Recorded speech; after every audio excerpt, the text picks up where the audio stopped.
సంవత్సరాల తరబడి ఎన్ని మందులు వాడినా మీ మోకాల నొప్పులు తగ్గట్లేదా? ప్రాణ పెయిన్ క్లినిక్ లో అత్యాధునిక చికిత్స. తెలంగాణలో కాంగ్రెస్ ప్రభుత్వ ప్రధాన హామీలలో 2 లక్షల రైతు రుణమాఫీ ఒకటి. ఈ హామీని ప్రతిష్టాత్మకంగా తీసుకున్న రాష్ట్ర ప్రభుత్వం కొన్ని రోజుల నుంచి తీవ్ర కసరత్తు చేస్తోంది. ఇందుకు సంబంధించిన విధి విధానాలను ఖరారు చేసే పనిలో నిమగ్నమైంది. ఇప్పటికే బ్యాంకర్ల నుంచి 2 లక్షల లోపు అప్పు తీసుకున్న రైతుల జాబితాపై దృష్టి సారించింది. అయితే ఆగస్టు 15 లోపే 2 లక్షల లోపు పంట రుణమాఫీ విధానం అమలు చేయాలని రాష్ట్ర ప్రభుత్వం కసరత్తు చేస్తోంది.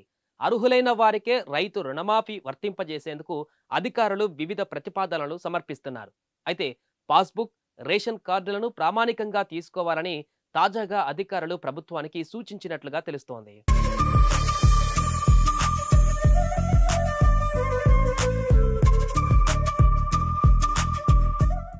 ఎంపీలు, ఎమ్మెల్యేలు, ఎమ్మెల్సీలు, ఆదాయ పన్ను చెల్లించేవారు, ఉద్యోగులను దీని నుంచి మినహాయించాలని మంత్రిమండలి సమావేశ ఎజెండాలో ప్రతిపాదించినట్లుగా సమాచారం.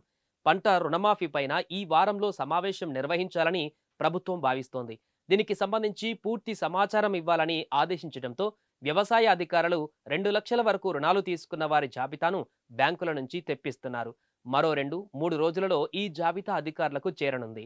ఈలోపే రుణమాఫీ ఎవరెవరికి అమలు చేయాలనే దానిపైన వ్యవసాయ శాఖ వివిధ ప్రామాణికాల ప్రతిపాదికన విస్తృత స్థాయిలో అధ్యయనం చేస్తుందని ప్రభుత్వ వర్గాలు తెలిపాయి.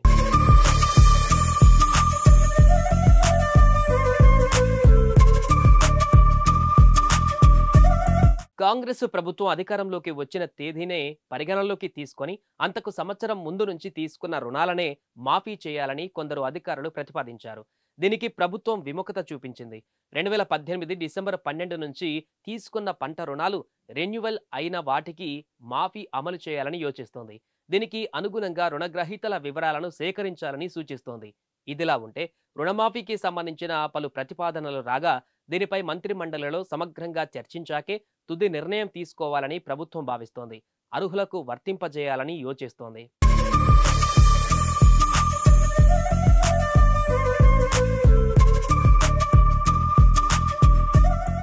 సుమన్ టీవీలో మీ పర్సనల్ అండ్ బిజినెస్ ప్రమోషన్స్ కోసం కింది నెంబర్కి కాంటాక్ట్ చేయండి.